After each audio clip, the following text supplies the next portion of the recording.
ঘুরতেছে মদিনার অলি গলিতে, হঠাৎ দেখতে পায় হযরত ওমর যে একটা বাড়ির মধ্যে বয়স্ক মহিলা বলতেছে দুধের মধ্যে পানি দে, দুধের মধ্যে পানি দে। মেয়েটা বলতেছে না মা, দুধের মধ্যে পানি দেওয়া যাবে না। মেয়েটা বলতেছে না মা, দুধের মধ্যে পানি দেওয়া যাবে না।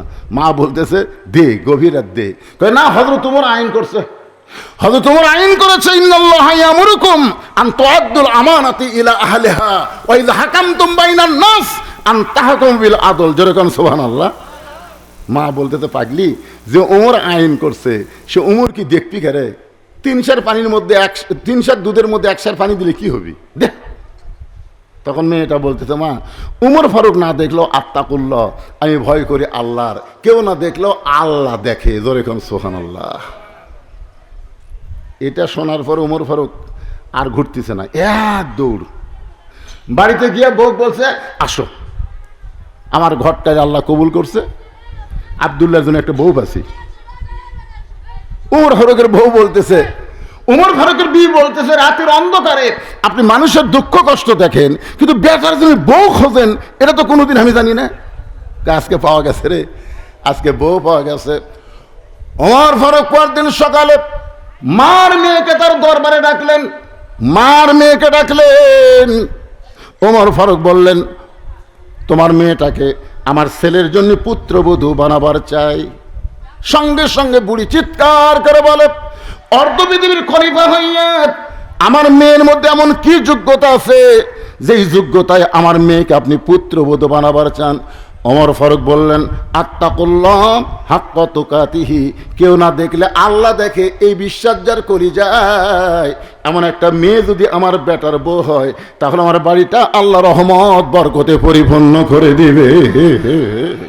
বাংলাদেশের মতন, আমাদের বাংলাদেশের মতন ৯৬টা দেশের খলিফা নাম হলেন হযরত ওমর।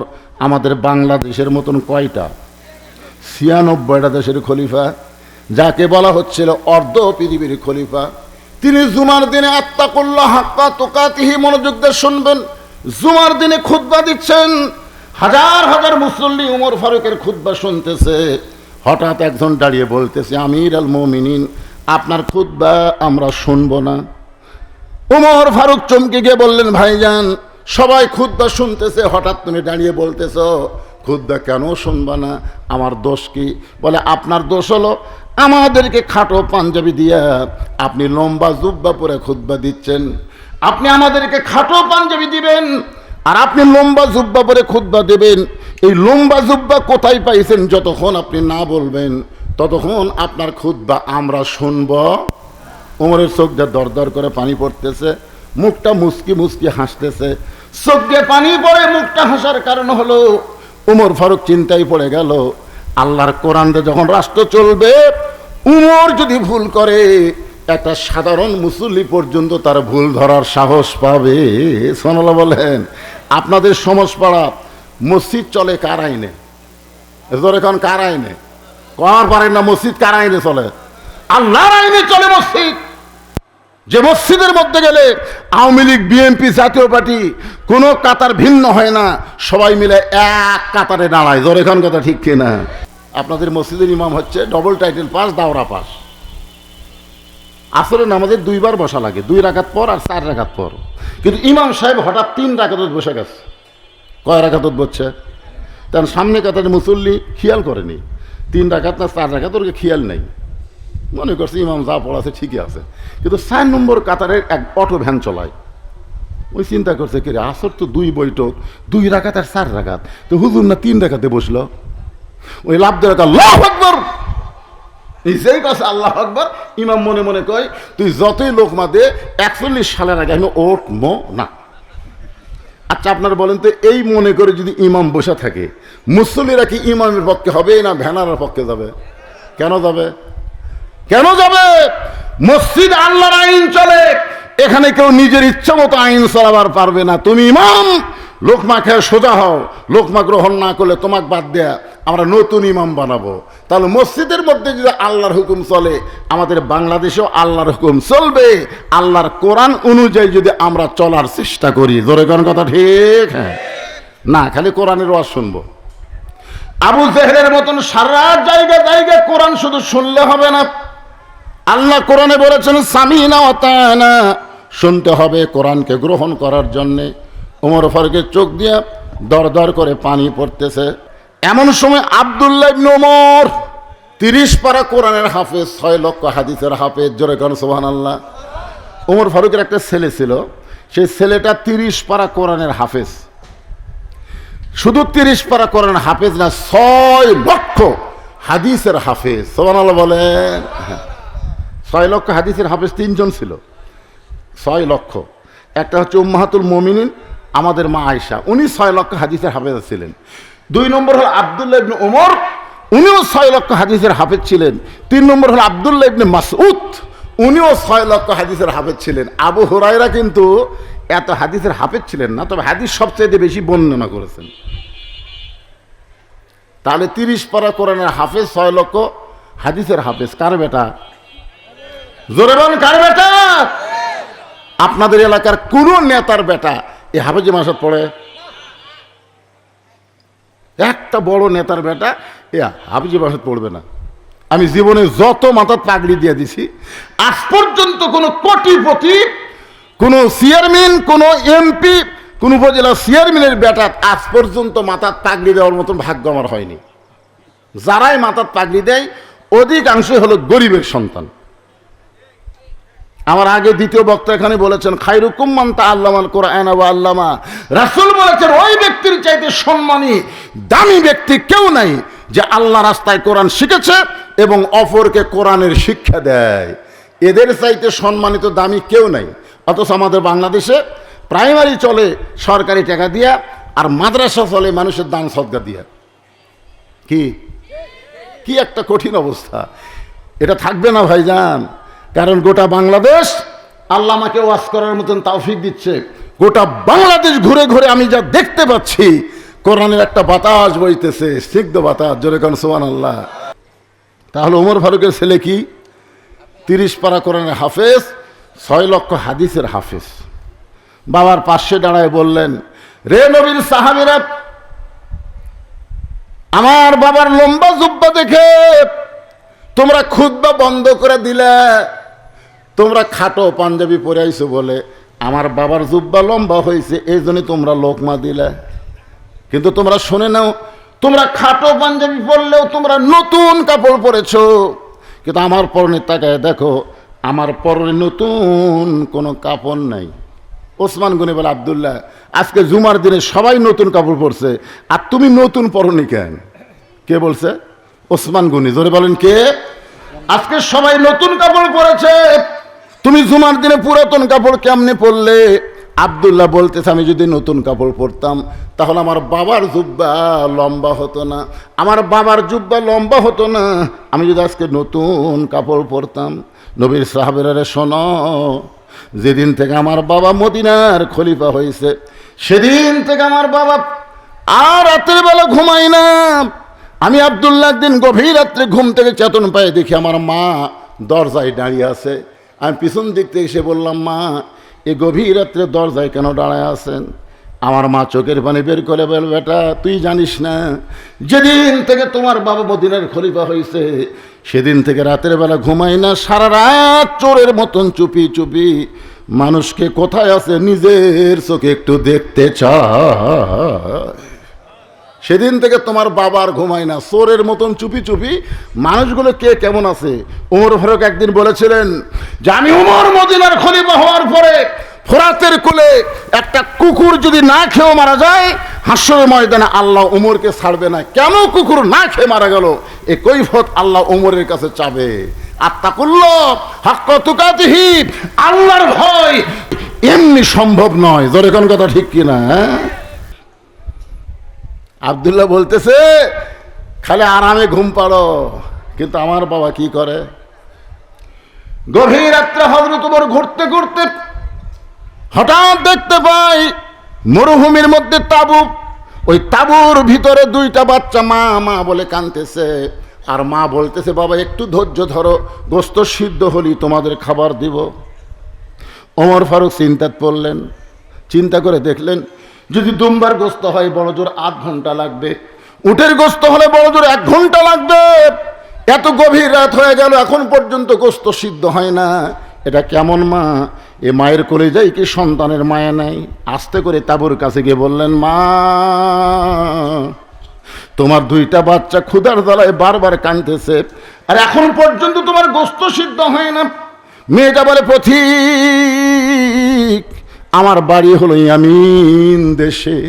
আমি শুনতে পাইছি মদিনার খলিফা হযরত ওমর অত্যন্ত ভালো মানুষ, অত্যন্ত ভালো মানুষ। ওমরের কাছে আমার দুইটা এতিম বাচ্চাকে নিয়ে বিকেলবেলা যাবার চাইছিলাম, কিন্তু ওমরের দরবারে এত মানুষের ভিড়, আমি একজন মহিলা দুইটা বাচ্চাকে নিয়ে ওমরের দরবারে যাবার পারলাম না।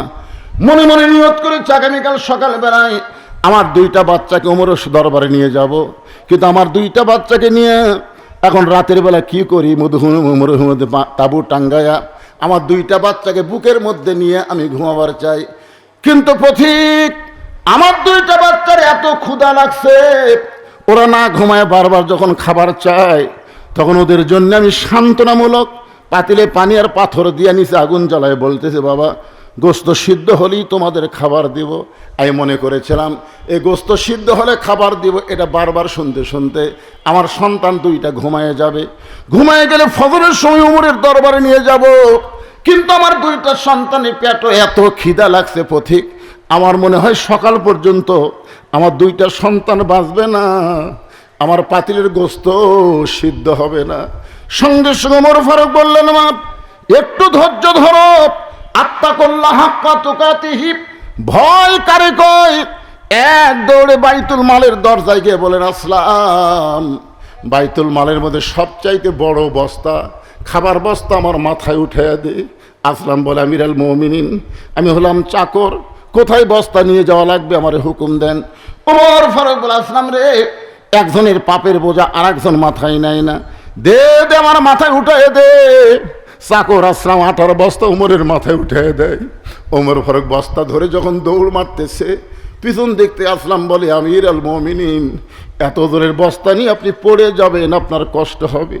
ওমর বলে, আসলাম রে, সময় মতো যদি পুষবার না পারি তাহলে জাহান্নামের আগুনে আল্লাহ ওমরকে পুড়ায় ফেলবে।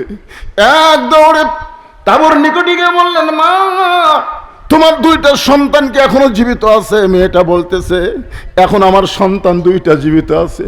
ওমর ফারুক বললেন, মা, তাহলে তাড়াতাড়ি রুটি আর হালুয়া তৈরি করো। মা রুটি হালুয়া তৈরি করে ওমর ফারুকের হাতে যখন দেয়, ওমর ফারুক দুইটা সন্তানকে দুই উরাতের উপরে বসায়া রুটি ছেড়ে হালুয়া নিয়ে যখন মুখে দেয়, দুইটা বাচ্চা খায় আর ওমরের মুখের দিকে বারবার তাকায়। ওমরের চোখ দিয়ে দর দর করে পানি পড়তেছে।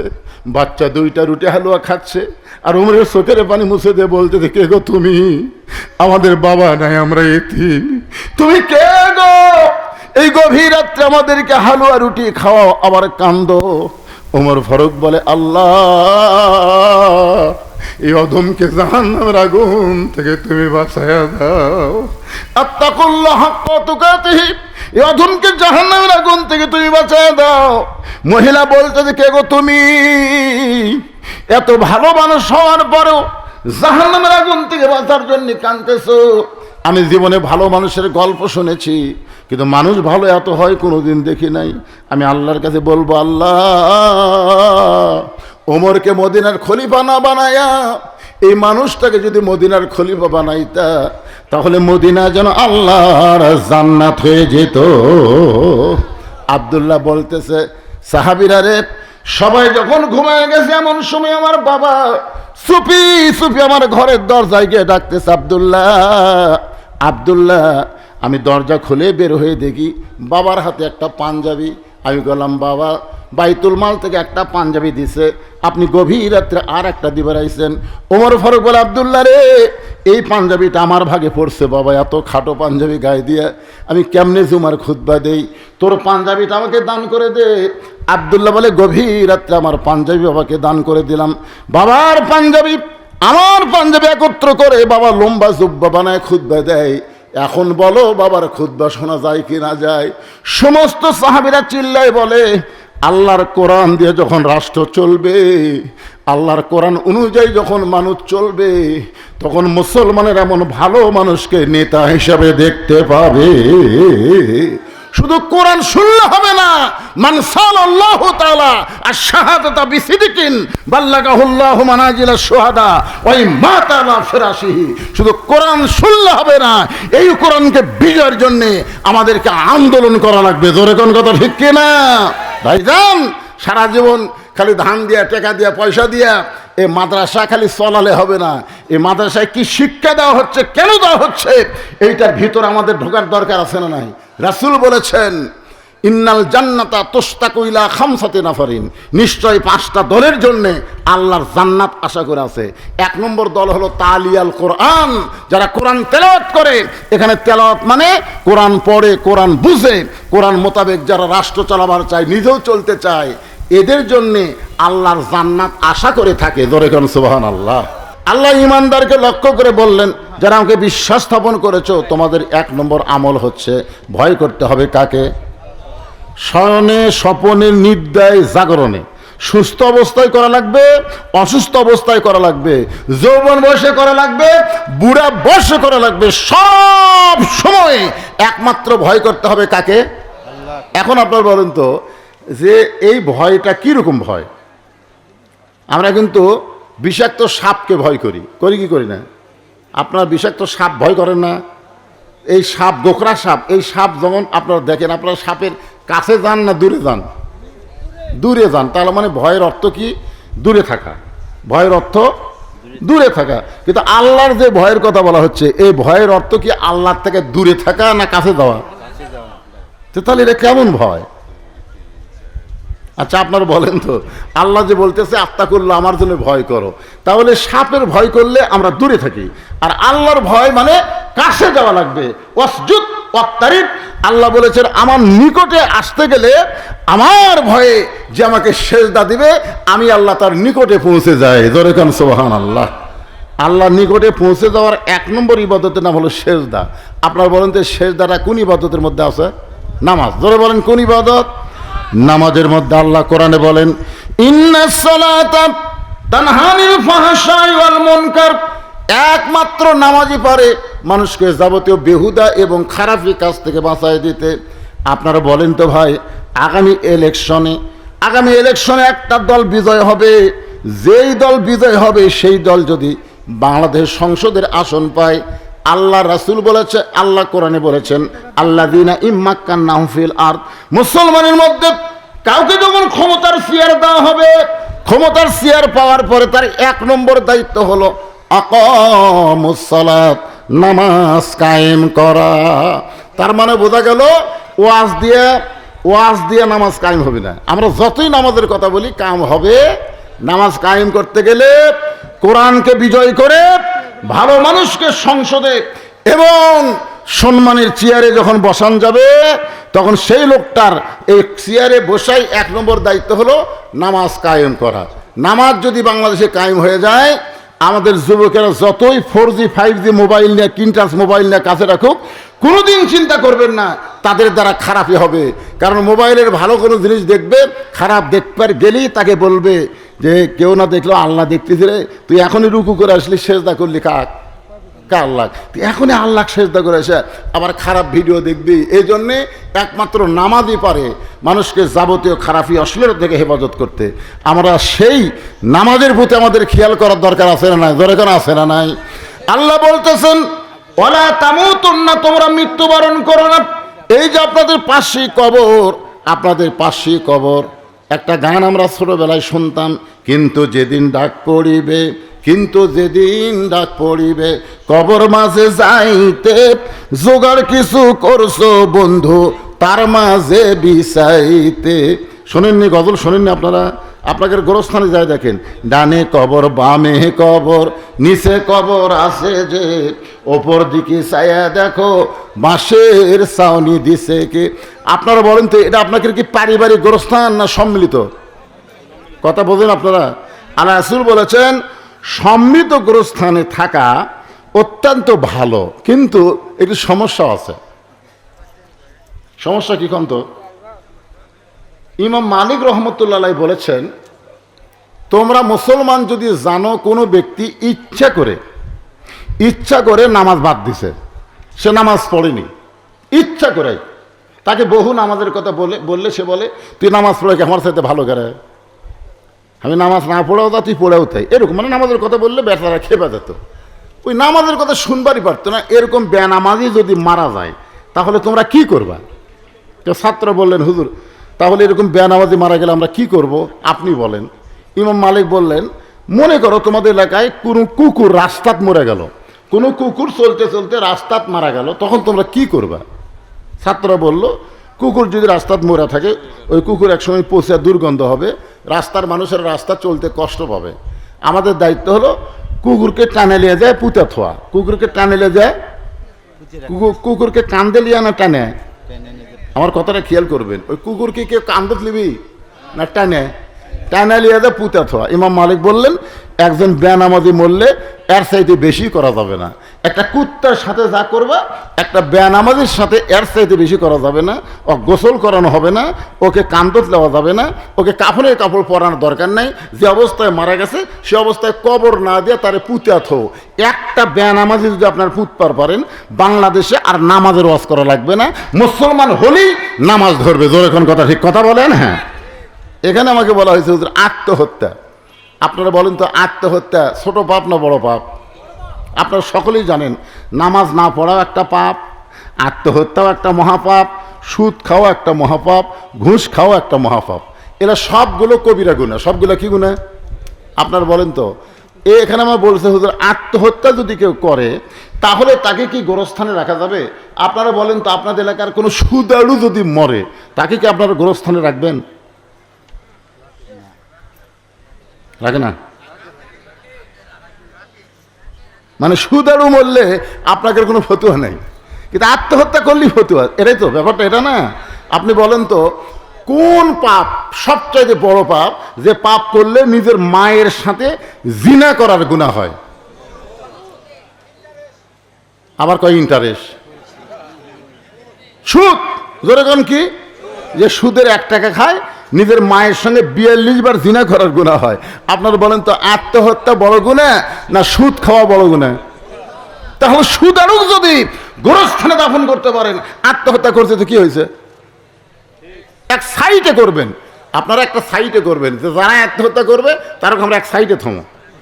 যেরকম আমার এলাকায় বলছি যদি কোনো ব্যক্তি মসজিদে সিয়ারিলে নামাজ পড়বার আসে তাহলে আপনারা তাদেরকে এক সাইডে থবেন, কারণ বর্তমানে সিয়ার এলাকার সাথে গন্ডগোল বাজা গেছে। আমার এই ওয়াজ শুনে কে যেন সিয়ার সব ভাঙে ফেলে দিছে, এই এলাকার মধ্যে বিশাল একটা গন্ডগোল। তাই আমি বলতেছি ভাই গন্ডগোল করার দরকার নেই, তারপর আপনারা সাইডে থবেন, তারা এক সাইডে থাক।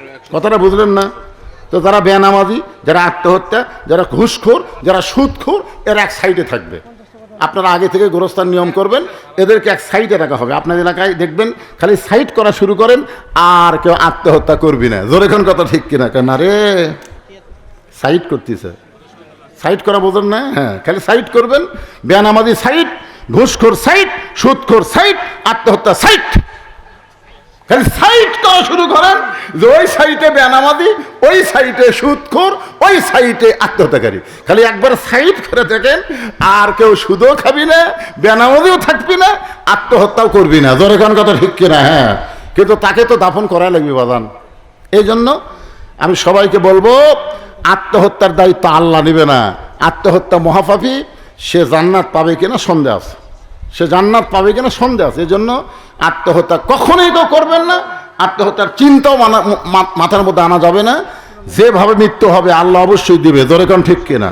কোনো কষ্ট, কোনো বিভেদ, কোনো বিচ্ছেদ মানুষকে অশান্তির আগুনে দাউ দাউ করে যখন ফেলে দেয়, ওই মানুষটা সঙ্গে সঙ্গে যদি ওযু করে পবিত্র অবস্থায় নামাজের মধ্যে দাঁড়ায় যায়, রাসূল বলেছেন আনতা আবুদুল্লাহ কান্নাকা তারাহু ফাইন লাম তাকুন তারাহু ফাইন্নাহু ইয়ারাকা। জোরে আল্লাহু আকবার। আপনি যতই অশান্তির আগুনে দাউ দাউ করে জ্বলেন, আপনি নামাজের মধ্যে দাঁড়ায় যান, দেখবেন নামাজের শান্তিটাই আপনার অশান্তিকে দূর করে দিবে। সুবহানাল্লাহ বলেন ভাইজান।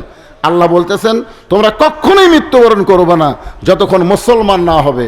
আপনারা বলেন তো মুসলমান হয়ে মরতে গেলে কোন ইবাদত ছাড়াই যাবে না? জোরে বলেন, মুসলমান হয়ে মরতে গেলে কোন ইবাদত ছাড়াই যাবে না? কোনো ব্যক্তি যদি রোজা না রাখে সে পাপী হতে পারে, কিন্তু তাকে বেঈমান বলা যাবে না। কোনো ব্যক্তি যদি জাকাত না দেয় সে পাপী হতে পারে, কিন্তু তাকে বেঈমান বলা যাবে না। কোনো ব্যক্তি যদি হজ না করে সে পাপী হতে পারে, কিন্তু তাকে বেঈমান বলা যাবে না। কেউ ব্যক্তি যদি নামাজ না পড়ে, লা সালাতা লা ঈমানা, যার নামাজ নাই তার ঈমান নাই, লা সালাতা লা দীনা, যার নামাজ নাই তার কোনো ধর্ম নাই। বাইনাল আবদি ওয়াল কুফরি তরকুস সালাত, বান্দা কাফেরের মধ্যে পৃথক করা জিনিসটার নামই হলো নামাজ। এই আয়াতের শেষ পর্যায়ে বলা হয়েছে, তোমরা মুসলমান হয়ে মৃত্যুবরণ করো না। মুসলমান হয়ে যদি আমরা মরতে চাই, নামাজ ছাড়ার বিকল্প কোনো রাস্তা, আর নামাজ ওয়াজ দিয়ে কায়েম হবে না। নামাজ কায়েম করতে গেলে এই কোরআনের সমাজ, কোরআনের চর্চা আমাদের বাংলাদেশে চালু করতে হবে। আল্লাহ পাক আমাদের সকলকে তৌফিক দান করুক। সকলে বলে আল্লাহুম্মা আমিন।